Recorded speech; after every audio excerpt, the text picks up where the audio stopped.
لۆچاو لۆچی هەقبەی ڕۆحمان سیخناخن لە دابڕان من و نیشتیمان.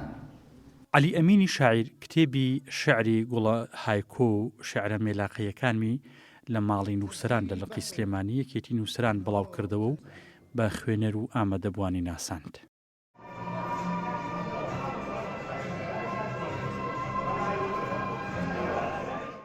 سەبارەت بە دەخەکانی ناو ئەم کۆمەڵە هایکووە چ لە ڕووی تەکنیک و چ لە ڕووی بابەتەوە زۆر تایبەت و نوێن.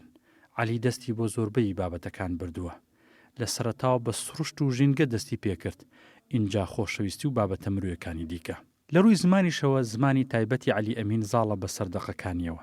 دیارە ئەو ژینگە جیاوازانەی کە ئەم هایکۆنووسە تایدا ژیاوە کاری ئێرێنیان کردوتە سەر تێربوونی زمانی لە ڕووی وێژە و زاراوەی کوردی ڕەسەن. هەروەها پارابوونی بەڕادەیەک بتوانانی لە دەقێکی بچووکی وەک هایکوودا بە چڕی وێنەی شعری لێکدرا و بە ئەفرێنێ. دەقەکان دەقی هایکووی مۆدرێن و ئازادن و بەڕێساباوەکانی قوتابخانەی چینک و هایکو نووسراون. لەگەڵ ئەوەشدا لە زۆربەیاندا مەرجە سەرەکیەکانی هایکووی کلاسیکی بەدی دەکرێت. علی ئەمین جگە لەوەی شعری مۆدرێن دەنووسێ و ئەدەب دۆستێکی سەرسەختیشە، یەکێکە لەو هایکو نووسانەی لە ماوەیەکی کەمدا ژمارێکی باش هایکووی نووسیوە. ئەمانە بەشێکن لە سەرنجی هاوڕێکی علی ئەمینی شاعیر، ئەویش ملکۆ ئەحمەدە. ملکۆ سەرۆکی یانەی هایکووی کوردیە. ئەمە مەراسیمی ناساندنی نۆبەرەی کتێبمە، یەکەم کتێبمە بە ناوی گوڵە هایکۆ و شعرە مێلاقەیەکانم. لێرە بە یەکەم کۆڕە بۆ ناساندنی کتێبەکەم و ئیمزاکردنی کتێبەکەمە و بڵاوکردنی کتێبەکەشمە بە دیاری بۆ ئامادەبووان لێرە.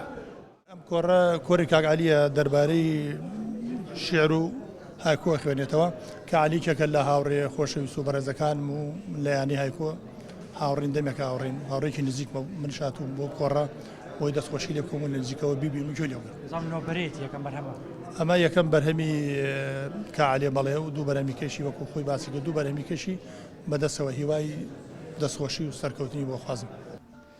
چ ئاوازێکە بە هیچ تارێ ناژەنرێ هۆرەی دایک،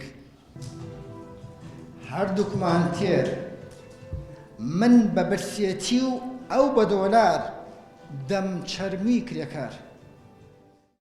دەگوترێت شعر و ئەدەبیات دەلاقەیەکن ئەفراندنی تێدا دەکرێت، کاتێک هزر ئازادە و ڕێگایەکە چەندینی وەکو عەلی ئەمینی شاعیر پەیڤەکانی ناخیان لە دوو توێی تێکستی ئاوا شێریندا لەدایک دەبن. عوسمان بەکرگەلی کوردستان، سلێمانی.